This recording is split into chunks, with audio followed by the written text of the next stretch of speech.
Ini dipindahin sini aja. Ini foto-foto pindahin situ dulu. Bisa tidak menghalangi. Jadi ada dua perkara ya.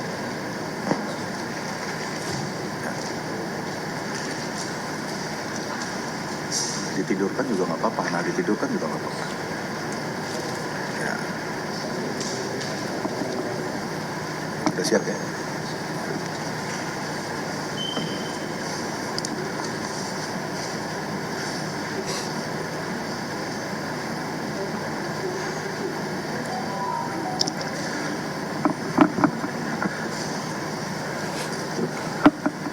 Udah siap ya? Baik, bismillahirrahmanirrahim. Assalamualaikum warahmatullahi wabarakatuh. Selamat pagi, salam sejahtera, Om Swastiastu, Namo Buddhaya, salam kebajikan. Rekan-rekan media, hari ini kita berada di Ditpol Air, Mabes Polri, dalam rangka kesekian kali untuk pengungkapan yang terkait dengan kelautan, yaitu pertama terkait pengungkapan benih-benih lobster beberapa waktu yang lalu di TKP wilayah hukum Polda Lampung. Kemudian yang kedua, saat ini juga dari teman-teman di Pol Air akan mengungkapkan dan menyampaikan ya dalam kegiatan seseorang menangkap ikan dengan menggunakan bahan peledak. Jadi dalam press conference hari ini ada dua yang akan disampaikan, yaitu tentang benih-benih lobster dan seseorang menggunakan bahan peledak untuk menangkap ikan. Namun sebelumnya di sini hadir ya nanti yang akan menjelaskan yaitu Bapak Kombes Pol Doni Charles Go. Ya, beliau sebagai Kasubdit Gakum Ditpol Air. Kemudian nanti ada Bapak Wisnu Ardiansah sebagai analis hasil penangkapan pelanggaran pangkalan Ditjen Pengawasan Sumber Daya Kelautan dan Perikanan yang berada di ujung. Kemudian yang berikutnya adalah Bapak Suwondo yang di samping saya, yaitu sebagai Bapak Kasubdit Pengoperasian Armada Direktorat Pemantauan dan Operasi Armada. Dan yang di sebelah kanan kami yang di ujung yaitu Bapak Dani, yaitu perwakilan dari Loka Pengelolaan Sumber Daya Pesisir dan Laut. Beliau-beliau ini nanti akan menyampaikan secara teknis kegiatan-kegiatan yang semestinya untuk jalur ekspor benih-benih lobster, ya, di mana saat ini sudah ada kebijakan-kebijakan pemerintah dalam rangkaian kegiatan ekspor yang sudah diatur, yang ada regulasinya. Nah, pengungkapan saat ini adalah pengungkapan di mana oknum-oknum akan melaksanakan kegiatan ekspor benih-benih lobster tidak sesuai dengan aturannya. Sudah kesekian kali dari Direktur Pol Air ya melakukan pengungkapan. Oleh karena itu kami dari Polri menegaskan akan tetap melaksanakan penegakan hukum terutama di wilayah perairan bersama stakeholder lainnya ya dalam menyelamatkan hasil bumi negara kita. Yang kita melihat kerugian-kerugian yang kita dapati itu sangat besar ya, miliaran rupiah. Sekali lagi Polri bersama stakeholder lainnya akan terus meningkatkan pengamanan ya di laut terkait dengan ekspor-ekspor ilegal yang sudah ditentukan aturan mainnya. Baik rekan-rekan media, untuk mempersingkat waktu, mari kita sama-sama mendengarkan rilis dari Kombes Pol Doni Charles Go ya dalam kegiatan pengungkapan dua kegiatan atau dua hal, yaitu masalah penyelundupan benih lobster dan kegiatan seseorang melakukan penangkapan ikan dengan menggunakan bahan peledak. Untuk Kombes Doni, waktu dan tempat kami persilakan.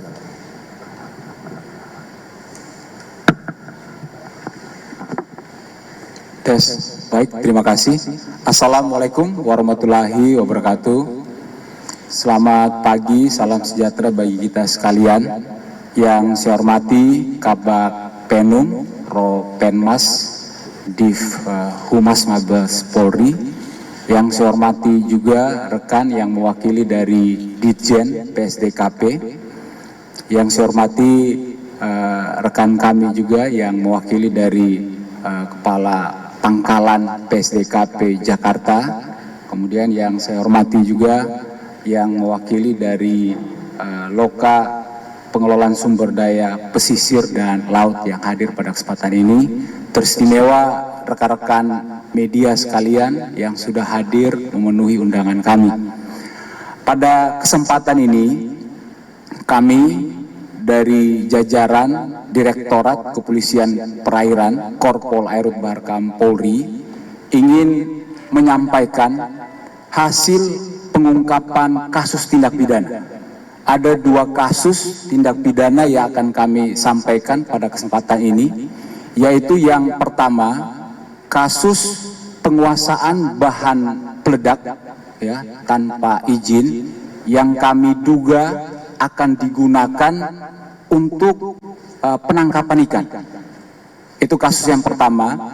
Kemudian kasus yang kedua, ini tindak pidana perikanan, di mana kami menemukan ada upaya untuk pengiriman BBL yang kita duga akan dibawa ke luar negeri. Ini ada dua kasus yang akan kita rilis hari ini.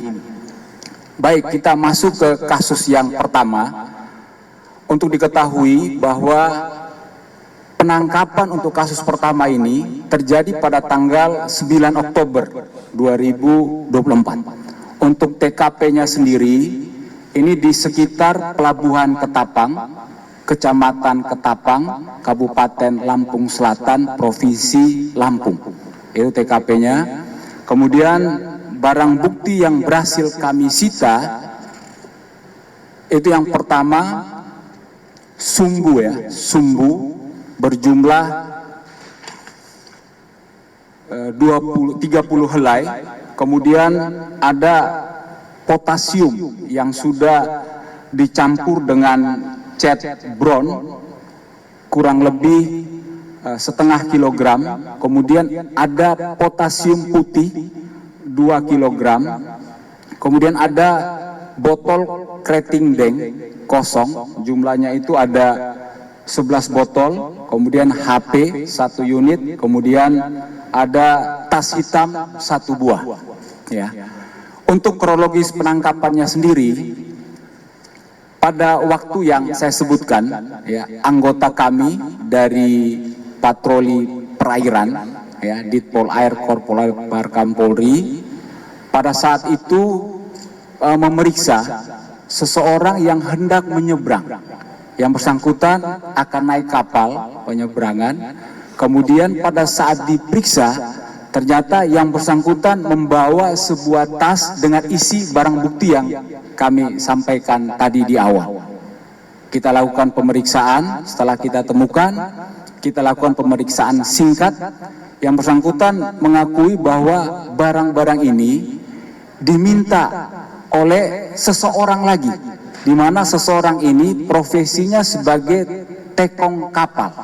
Disitulah yang menguatkan kami bahwa barang bukti yang dikuasai oleh tersangka ini akan digunakan untuk menangkap ikan. Jadi dengan peristiwa itu kami sudah tetapkan sementara ini 1 orang sebagai tersangka berinisial Y, Kemudian untuk yang lain ini sedang kita cari ya untuk melihat sejauh mana keterlibatannya. Kemudian untuk kasus ini kami akan terapkan Undang-Undang Darurat nomor 12 tahun 51 ya. Ancaman hukumannya maksimal 10 tahun penjara. Ini untuk kasus yang pertama, rekan-rekan. Kemudian untuk kasus kedua, ini tindak pidana perikanan. Untuk diketahui rekan-rekan bahwa kejadiannya ini kita ungkap pada tanggal 12 Oktober 2024. Kemudian untuk lokasinya sendiri, TKP-nya itu di jalan, ya ini di jalan Desa Kresno Widodo, Kecamatan Tegi Neneng, Kabupaten Pesawaran, Lampung. Itu TKP-nya. Kemudian barang bukti yang berhasil kami sita 100.000 benih lobster. 100.000 dan ini sudah dicacah oleh tim pencacah dari KKP.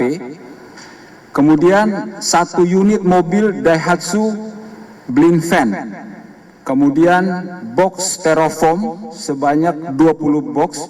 Kemudian 1 unit handphone. Untuk kronologis pengungkapannya sendiri, setelah tim kami dari Ditpol Air Korporat mendapat informasi, ya, ada kendaraan yang kami curigai sedang membawa BBL, kemudian kami buntuti dan kami hentikan di TKP yang sudah kami sebutkan tadi. Kemudian pada saat kami hentikan, kami periksa, di situ kami dapati seorang ya yang berposisi sebagai driver. Kemudian kami dapatkan juga 20 box styrofoam yang berisi sejumlah 100.000 benih lobster. Kemudian kita langsung memeriksa yang bersangkutan, ya yang bersangkutan mengakui bahwa barang ini beliau dapatkan juga secara terputus. Kemudian barang ini pun juga nanti direncanakan akan dibawa ke Jambi. Sejauh itu yang bisa kami sampaikan. Kemudian setelah kita lakukan pemeriksaan, kita sudah tetapkan driver ini sebagai tersangka.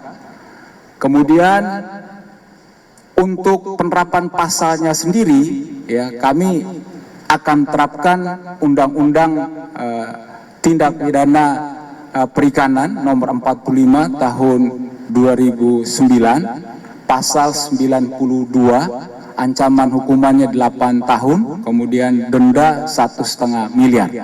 Kemudian berdasarkan barang bukti BBL yang kami sita ini, ya, sejumlah 100.000 benih, kalau kita konversikan dengan harga jual di pasar gelap, maka kami dari Ditpol Air telah berhasil mengamankan kerugian negara sebesar 25 miliar rupiah. Demikian press release yang kami sampaikan untuk 2 kasus yang tadi kami jelaskan, baik itu yang pertama penguasaan handak ya tanpa izin, kemudian yang kedua berkaitan dengan tindak pidana perikanan. Namun sebelum lebih jauh, saya ingin menjelaskan, mudah-mudahan rekan-rekan dari media bisa mencatat ini, karena banyak sekali masyarakat yang menanyakan, ya, kenapa kami dari Ditpol Air dan beberapa instansi yang lain juga terus melakukan penindakan.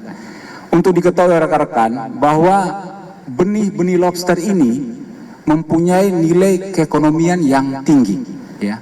Apabila ini dikelola sampai pada usia atau mungkin ukuran konsumsi, maka nilai jualnya akan jauh lebih tinggi, ya. Kemudian dengan adanya jalur distribusi, penyelundupan, pengiriman yang dilakukan secara ilegal ini jelas sangat merugikan bangsa, merugikan masyarakat juga.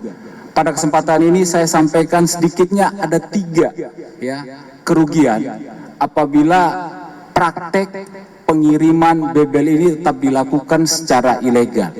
Kita ketahui bahwa jalur resmi untuk pengiriman, entah itu ekspor atau pembudidayaan BBL ke luar negeri misalnya, ini sudah diatur, ya, di mana dalam setiap pengirimannya itu negara memperoleh penerimaan dalam bentuk PNBP. Setiap benih lobsternya itu ada nilainya. Kemudian kalau misalnya ini tetap berlangsung, maka kerugian yang pertama itu tadi, negara tidak mendapat pendapatan PNBP. Kemudian kerugian yang kedua, BBL ini punya nilai tambah seandainya kalau misalnya dikelola dengan baik di wilayah kita. Namun karena disimpangkan dengan pengiriman melalui jalur ilegal, maka nilai tambah dari pembesaran BBL ini akhirnya nanti diterima oleh negara yang menerima pengiriman tadi.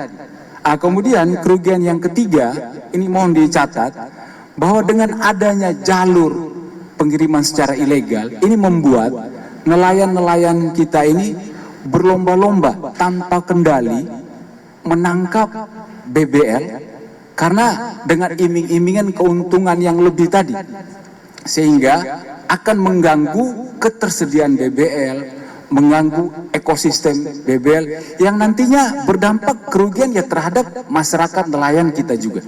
Jadi sedikitnya ada 3 kerugian kalau misalnya kita biarkan. Maka itu kenapa kami dari jajaran Ditpol Air, Rut Polda, kemudian Ditpol Air, Korpol Airut, ya bersama dengan instansi lain dari KKP, TNI Angkatan Laut, ya kita tetap melakukan operasi menangkap kasus ini karena ya sedikitnya ada 3 kerugian tadi.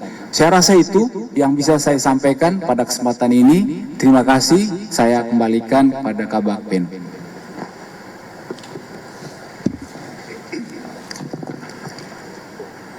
Baik, terima kasih Kombes Doni Charles Go sebagai Kasubdit Gakum Ditpol Air Mabes Polri yang telah menyampaikan hal-hal terkait pengungkapan 2 kejadian, ya, yaitu tentang masalah penyelundupan benih-benih lobster dan kedua adalah penggunaan bahan peledak dalam kegiatan menangkap ikan secara ilegal.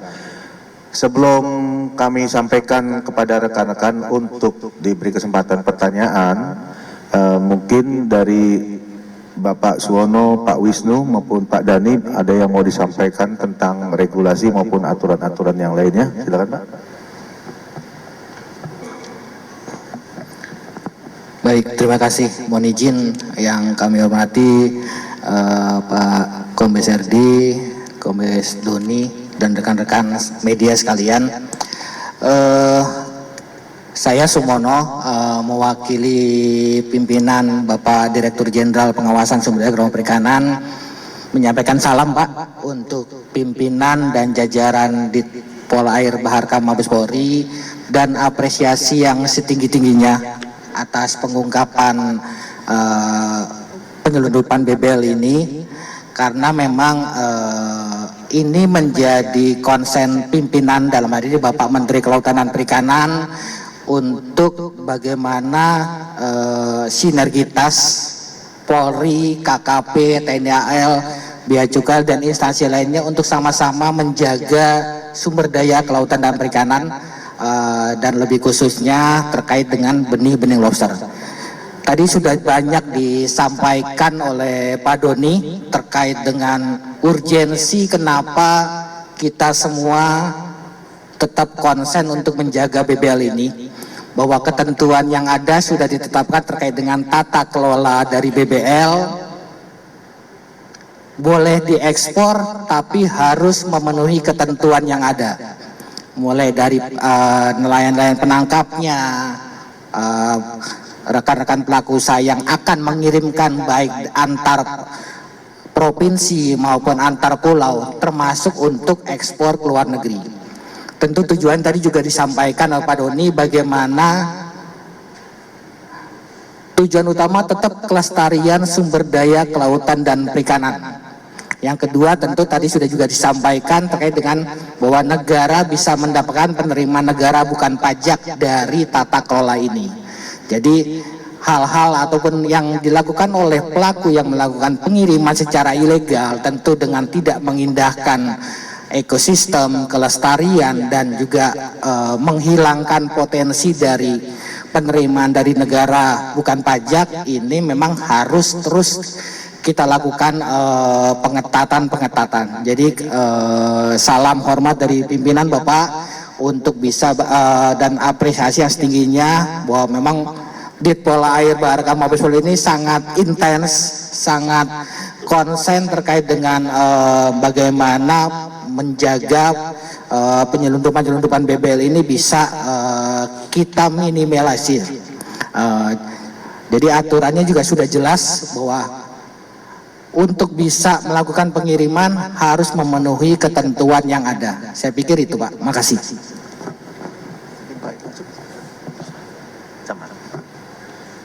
Pak Dhani.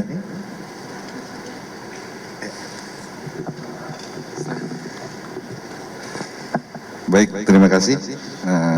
Saya dengan Dhani dari Loka PSPL Serang, Loka Pengelolaan Sumber Daya Pesisir dan Laut Serang, menyampaikan bahwa dari hasil benih lobster sebagian untuk barang bukti, Pak, tapi yang hidup itu dilepas liarkan di sekitar perairan sekitar Kelapa Kunjir di Kabupaten Pesawaran, sehingga keberlangsungan hidupnya lebih panjang dan harapannya bisa menjadi peningkatan ekonomi juga untuk masyarakat di sekitar perairan yang ditebarkan. Setelah itu untuk ketentuan tentang diperbolehkannya lobster itu di Permen KP nomor 7 tahun 2024, ya memang ini adalah sebetulnya ada kuota-kuota ya masuk ke dalam lartas ya, artinya barang yang ada ketentuan dan ada kuota di setiap kabupaten provinsi, tidak serta-merta, dan ini adalah pengaturan pemerintah sebetulnya untuk pengatur dari sumber daya perikanan yang kita miliki. Ya, kami juga memang di pengelolaan sumber daya pesisir ini juga sudah terbiasa juga mengatur dalam jenis appendix dalam lartas. Nah, ini memang dari asal usul dari awal sampai ke ekspor itu harus jelas ketelusurannya. Nah, termasuk lobster ini pun dalam menjaga sumber daya perikanan dibuat dalam suatu kota itu adalah untuk menjelaskan bahwa ketelusuran dari asal sampai ekspor itu harus jelas dan dibatasi untuk menjaga kelestarian ekosistem kita. Begitu aja, terima kasih.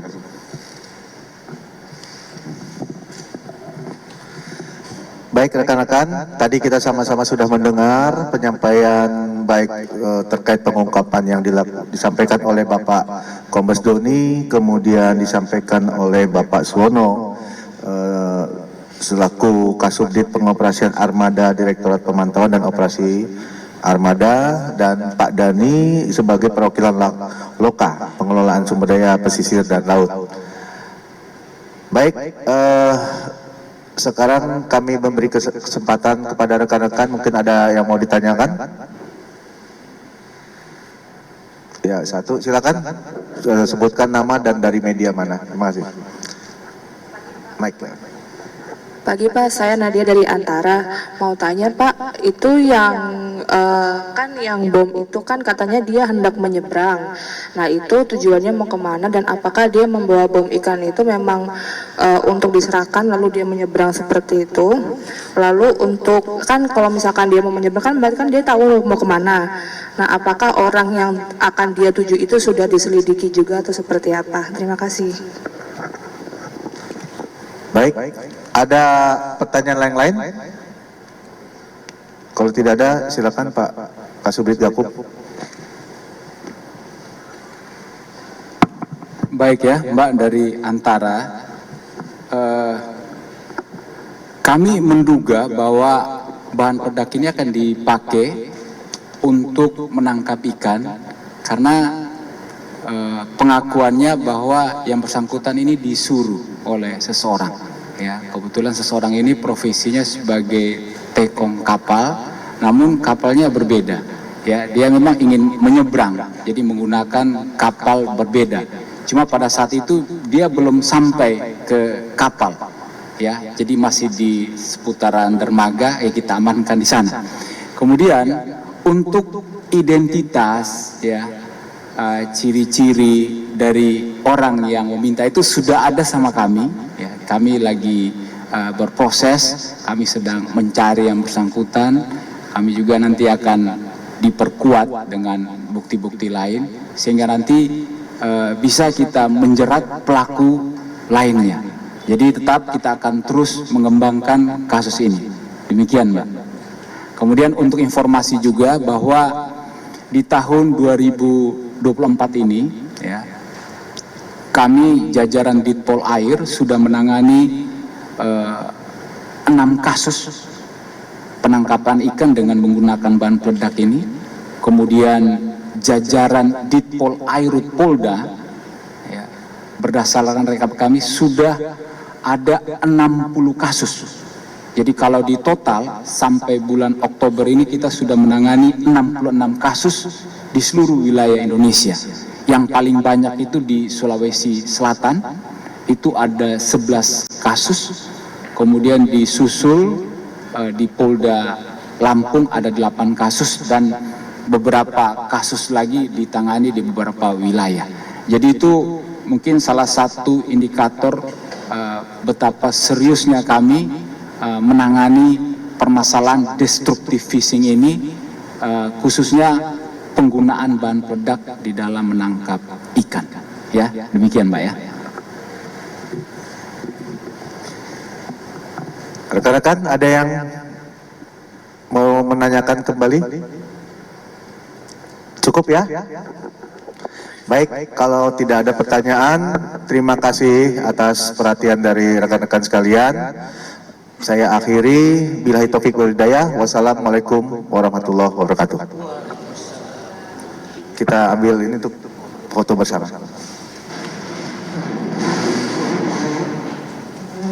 Tolong dibantu. Rapat aja mungkin. Rapatnya. Rapat. Tolong dibantu deh, ambil. Kasih. Apa-apa. Bisa. Bomnya bisa. Oh, kalau yang bom beda lagi ya? Oh ya, Enggak apa-apa. Emang bom udah enggak? Satu lagi. Ya. Oke, foto ya. agak kerapat aja, Bang. Rapat. Ya. Mohon izin 1, 2, 3. Sekali lagi izin 1, 2, 3. Ya, yang sebelah kanan. Ya. Ya, sudah. Oke, yang kiri kosong yang kiri. Oke, terima kasih ya. Nah, kasihan juga ya. Kalau dihitung segini aja untuk ada berapa? 500.